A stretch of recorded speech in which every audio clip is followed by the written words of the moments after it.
우리가 지난 그 5월과 6월 달에 잠언의 말씀을 보았습니다. 우리가 잠언의 말씀을 참 2달 동안 보았었는데 이 잠언의 말씀 2달 동안 보았지만 그 2달 동안 보았던 잠언의 말씀의 중심적인 그러한 주제는 어, 우리 인생길에 두 갈래의 길이 있다라는 것이죠. 하나는 여호와를 경외하는 지혜의 길과 또한 악인의 길, 음료의 길이 있다라는 것을 우리가 잠언 말씀에서 보았었고, 그리고 잠언의 그 지혜는 여호와를 경외하는 그 지혜의 길을 걸어가라였습니다.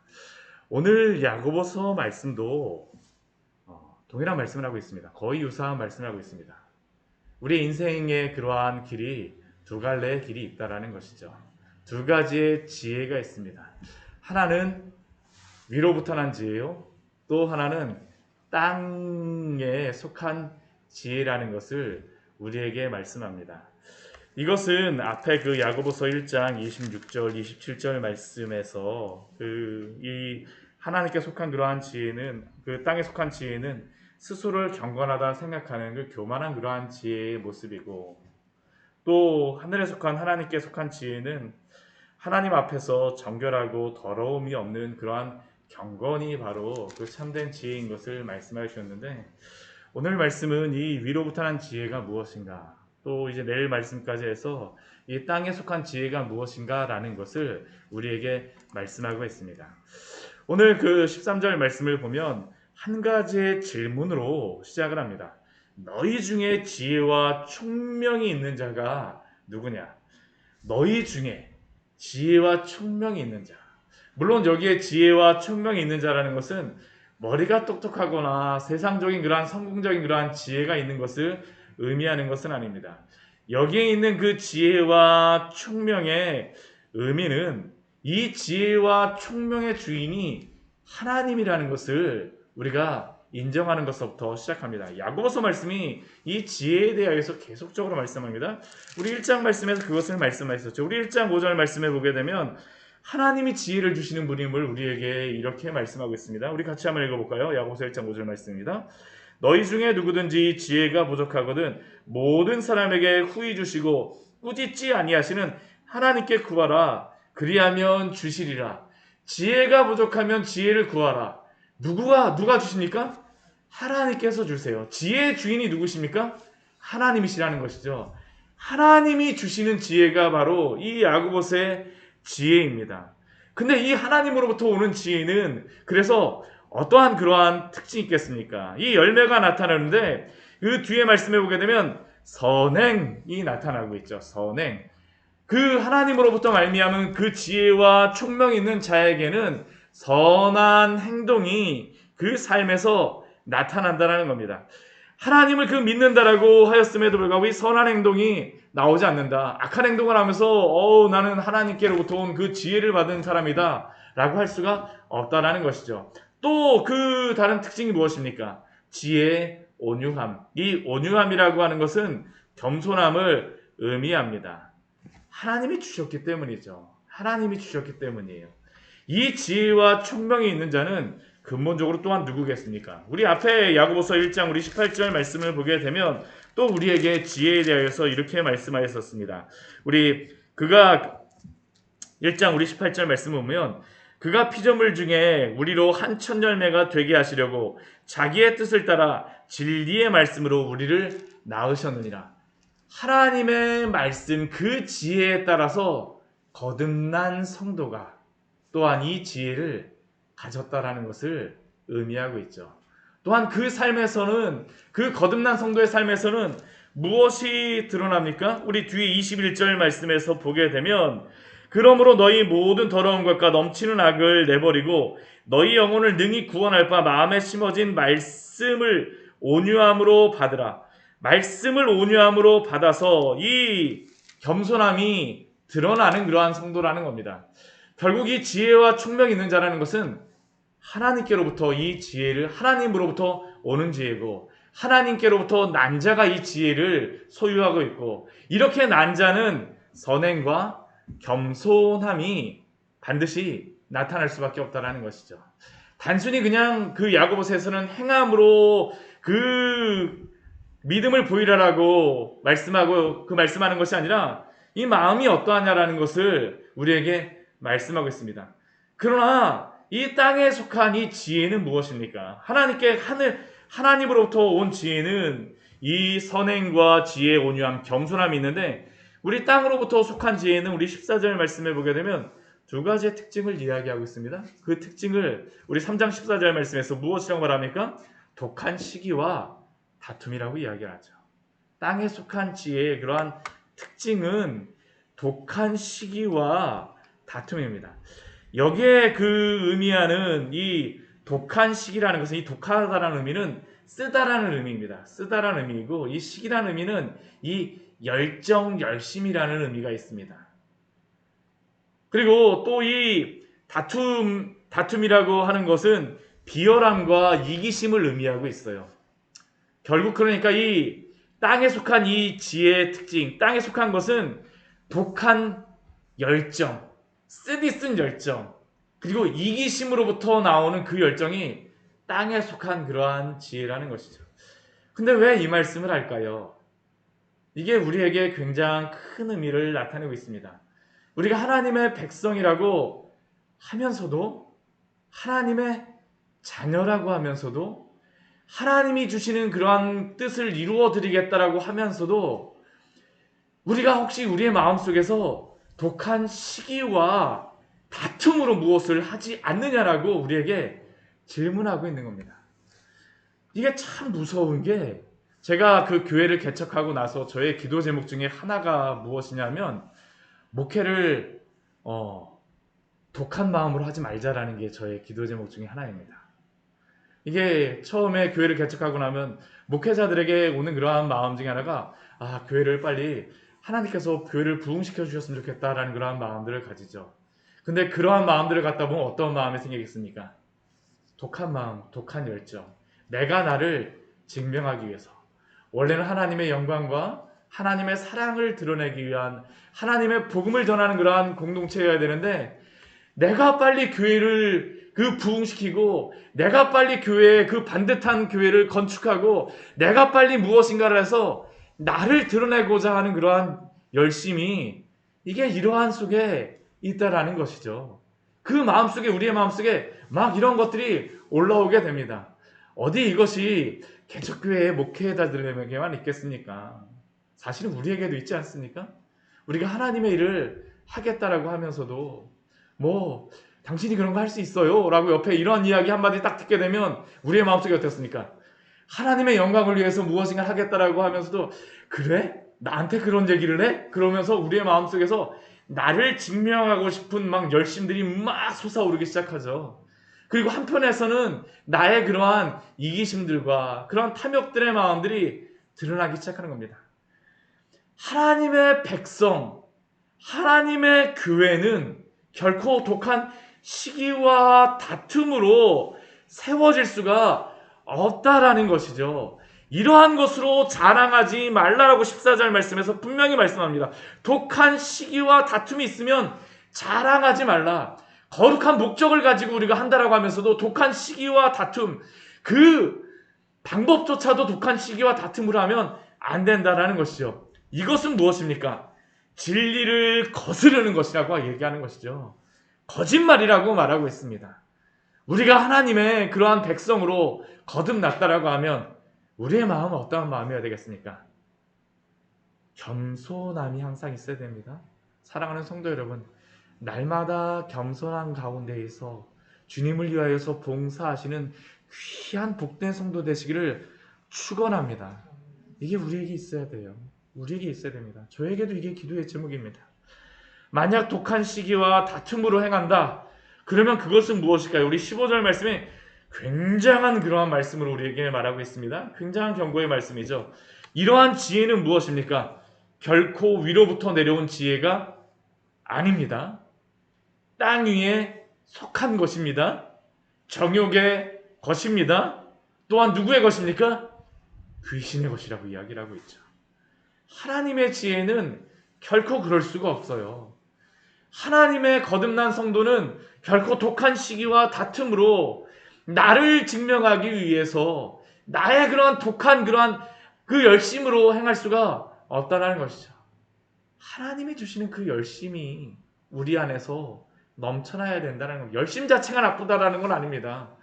우리의 마음이 어떠느냐라고 야고보는 우리에게 말하고 있죠.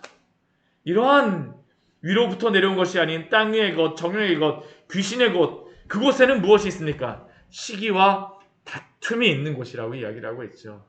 교회 안에서도 다툼이 일어나는 이유가 바로 이것 아닙니까? 독한 열심, 나의 그러한 이기심 아닙니다. 혼란과 모든 악한 일이 거기에서 일어날 수밖에 없어요. 그러면 성도에게 거듭난 성도에게 하나님이 주시는 그 위로부터 난 그러한 지혜가 무엇입니까?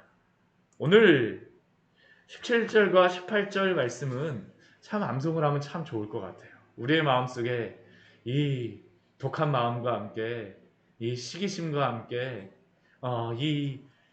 이러한 것들이 다툼이 생겨날 때 우리 야고보서 우리 3장 17절과 18절 말씀 마음에 새기십시오. 기억하십시오. 우리 다 같이 큰 소리로 한번 읽어보도록 하겠습니다. 오직 위로부터 난 지혜는 첫째 성결하고 다음에 화평하고 관용하고 양순하며 긍휼과 선한 열매가 가득하고 편견과 거짓이 없나니 화평하게 하는 자들은 화평으로 심어 의의 열매를 거두느니라. 우리 먼저 이 지혜를 무엇이라고 이야기합니까? 오직 위로부터 난 지혜라고 말합니다. 이 지혜의 출처가 하나님이라는 것이죠. 하나님의 백성은 위로부터 난 지혜로 사는 사람인 줄 믿습니다. 이것을 잊지 않으면 우리는 결코 이것을 잊으면 안 됩니다. 그렇기 때문에 하나님으로부터 난 지혜이기 때문에 특징이 무엇일까요? 그 뒤에 보게 되면 8가지의 특징을 말합니다. 첫째, 무엇입니까? 성결합니다. 성결해요. 거룩합니다. 깨끗합니다. 하나님으로부터 왔기 때문이죠. 우리의 더러운 욕심과 탐욕이 이 더러운 욕심과 탐욕이 결코 그 하늘로부터 내려올 수가 없습니다. 그러한 것들은 비집고 들어갈 틈도 없습니다. 성결함이 바로 하나님의 그러한 지혜라는 것이죠. 만약 하나님의 지혜라고 하면서 악하고 더러운 것을 경건한 것으로 포장하려고 한다면 그러한 마음이 우리 안에 있다라면 그러한 사람이 있다라면 그러한 단체가 있다라면 우리는 돌아서야 합니다. 우리가 돌아서야 돼요. 우리의 마음으로부터도 돌아서야 합니다. 회개해야 합니다. 위로부터 난 지혜는 결코 그럴 수가 없습니다. 둘째는 화평합니다. 하나님의 지혜는 평화로워요. 평안이 그 안에 있습니다. 우리가 하나님의 뜻을 추구하면서 평안의 마음이 없다라면 우리는 한번 깊이 기도해 보아야 됩니다. 하나님은 평안의 마음을 우리의 마음속에 주세요. 예수님이 부활하시고 그 제자들에게 주시고자 하셨던 그것이 무엇입니까? 너희에게 평강이 있을지어다죠. 이 평강이 화평입니다. 평안이에요. 샬롬입니다. 화평하게 하는 자는 복이 있나니 그들이 하나님의 아들이라 일컬음을 받을 것이며 하나님의 아들이라 일컬음을 받는 세상 사람들에게 칭찬받는 그러한 것은 이 평안이 넘쳐나는 마음입니다. 누구나 다 요동칠 수밖에 없는 상황 가운데서도 화평하고 두렵지 않은 사람을 보면서 당신은 도대체 어떻게 그럴 수 있습니까? 라고 질문하죠. 우리 그 감리교회 창시자인 그 찰스 웨슬레가 그 회심하고 그가 그 참된 믿음에 대하여서 고민하였던 것이 바로 이것입니다. 그 미국에서 그 아메리카에서 사역을 하다가 실패했어요. 자신이 돌아갑니다. 다시 영국으로 돌아가요. 돌아가면서 나는 왜 그럴까라고 막 고민을 하죠. 내가 그렇게 열심히 하고 하나님 앞에서 무엇인가를 했다라고 합니다. 근데 그가 큰 깨달음을 얻을 수 있었던 그것이 무엇이냐면 그가 그 배를 타고 가고 있는 그 배가 갑자기 막 요동이 치기 시작해요. 막 침몰하려고 합니다. 그런데 그 침몰하는 배 가운데에서 찬양의 소리가 들렸습니다. 모라비안 교도들의 그러한 찬양의 소리였습니다. 아무리 폭풍 중에 있다 할지라도 하나님으로부터 온 성도들에게는 이 평안함들이 있다라는 것이죠. 코로나가 문제가 아닙니다. 경제적인 게 문제가 아니에요. 하나님으로부터 난 이 지혜를 소유하고 계십니까? 하나님으로부터 난 성도는 이 화평함이 날마다 그 삶에서 넘쳐나야 합니다. 화평함 가운데에 날마다 이 평안함을 누리시기를 축원합니다. 또 두 번째 특징, 그 세 번째 특징이 무엇입니까? 관용이라고 하죠. 관용. 이 관용은 온유한 마음입니다. 온순하고 온화한 성품입니다. 성결하고 화평한 마음을 가진 성도는 성품이 관용하고 온화하죠. 쉽게 화를 내지 않습니다. 한마디만 들어도 아닙니다. 어떻게 성결하고 화평한데 그 마음이 관용하지 않겠습니까? 온유하지 않을까요? 우리 네 번째 특징은 우리 양순함이라고 이야기합니다. 양순하다라는 것은 이게 뭐 순하다라는 그러한 의미인데 이게 순종이라는 그러한 의미가 있습니다. 이게 원래 의미적으로 보게 되면 정말 복음과 진리에 대한 문제가 아니라면 관용하며 화평함을 나타내며 또한 나의 이기심을 내려놓고 순종하는 특징입니다. 순종하십시오. 이러한 특징이 거듭난 성도의 마음, 이 지혜를 가진 성도의 마음이라고 할 수 있습니다. 앞에 선 그러한 그 지도자를 향하여서 나를 증명하려고 하지 마세요. 나는 내 스타일이 아닌데. 아닙니다. 양순하다라고 이야기를 하죠. 양순하다라고 이야기합니다. 우리 다섯 번째 특징은 무엇입니까? 긍휼이라고 이야기하죠. 긍휼. 독하게 하고 약한 자와 부족한 자를 향하여서 막 그 악한 마음을 품어내는 것이 아니라 긍휼한 마음을 가집니다. 같이 아파합니다. 기뻐하는 사람과 함께 기뻐하고 슬퍼하는 사람과 우는 자와 함께 울어주는 것이죠. 긍휼한 마음으로, 긍휼히 여기는 마음으로 항상 대하며 살아갑니다. 하나님의 조건 없는 그 호의와 긍휼, 용서를 받았기에 용서하는 그러한 특징이 나타나게 되어지는 겁니다. 또한 우리 여섯 번째 특징은 선한 열매가 가득하다라고 이야기를 하죠. 거룩한 아름다운 행함들이 나타납니다. 그런데 기억할 것은 이러한 선한 열매는 내가 만들어내는 것이 아닙니다. 내가 만들어내고 싶다 해갖고 만들어질 수도 없어요. 우리 예수님께서 요한복음 15장 5절 말씀에서 나는 포도나무요 너희는 가지라 그가 내 안에 내가 그 안에 거하면 사람이 열매를 많이 맺나니라고 이야기하죠.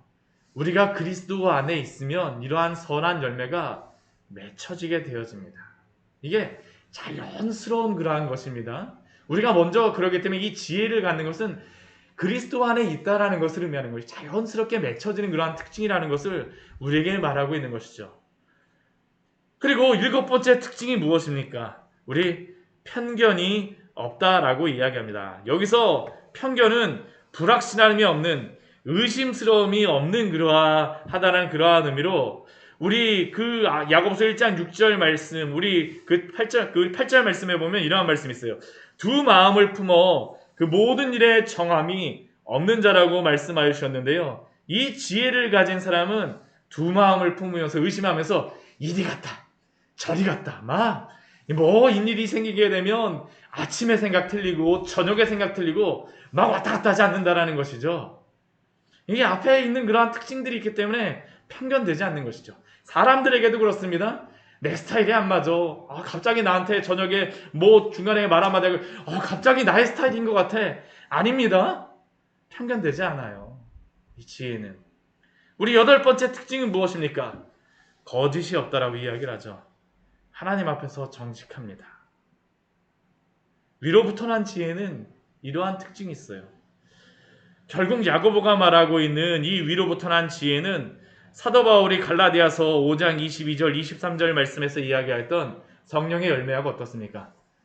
통하고 있죠. 뭐 동일하다라고 이야기를 할 수는 없지만 그러나 성령의 열매도 어떻습니까? 오직 성령의 열매는 우리 무엇서부터 시작하죠? 사랑과 희락과 화평과 오래 참음과 자비와 양성과 충성과 온유와 절제니 우리 여기에서 보게 되면 다른 건 말하지 않습니다. 마음에 대하여서 말하고 있죠. 마음. 바로 야고보는 행함을 강조한다고 하지만 위로부터 난 지혜를 가진 사람이야말로 바로 이러한 행함, 이러한 열매가 나타난다라는 것이죠. 그래서 우리 18절 말씀이 이렇게 결론적으로 말합니다. 다시 한번 우리 18절 말씀 같이 한번 읽어보도록 하겠습니다. 화평하게 하는 자들은 화평으로 심어 의의 열매를 거두느니라. 화평하게 하는 자들은 독한 시기와 다툼을 심어 의의 열매를 거둔다라고 말씀하지 않습니다. 무엇이라고 말씀합니까? 화평하게 하는 자들은 화평으로 심습니다. 무엇으로 심습니까? 화평으로 심어요. 사랑하는 성도 여러분, 우리가 행하는 모든 섬김과 순종, 봉사는 어떻습니까? 목적이 바르다고 해서 그 동기를 세상의 방법을 사용하여서 우리의 마음이 억지로 그러한 것들을 행하려고 하면 안 됩니다. 오늘 말씀은 화평하게 하는 자들은 화평으로 심어 의의 열매를 거두는 것이더라고 우리에게 말씀합니다. 우리의 마음이 어떻습니까? 우리 베드로전서 우리 4장 11절 말씀에서는 사도 베드로가 우리 이렇게 또한 말씀하고 있죠. 봉사에 대해서 이렇게 말합니다. 우리 뒤에 있는 우리 말씀 같이 한번 볼까요? 우리 베드로전서 우리 4장 11절 말씀 우리 같이 읽고 나서 오늘 말씀을 마치도록 하겠습니다. 위로부터 난 지혜를 가지고 봉사하고 행함이 있는 것은 바로 이러한 것이죠. 우리 베드로전서 4장 11절의 말씀입니다. 우리 뒤에 같이 한번 읽어보도록 하겠습니다. 만일 누가 말하려면 하나님의 말씀을 하는 것 같이 하고 누가 봉사하려면 하나님이 공급하시는 힘으로 하는 것 같이 하라. 이는 범사에 예수 그리스도로 말미암아 하나님이 영광을 받으시게 하려 함이니 그에게 영광과 권능이 세세에 무궁하도록 있느니라. 아멘.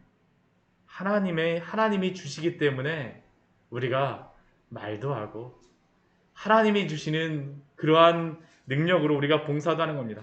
거듭난 성도, 하나님의 백성은 이렇게 말하며 또한 봉사하는 성도인 줄 믿습니다.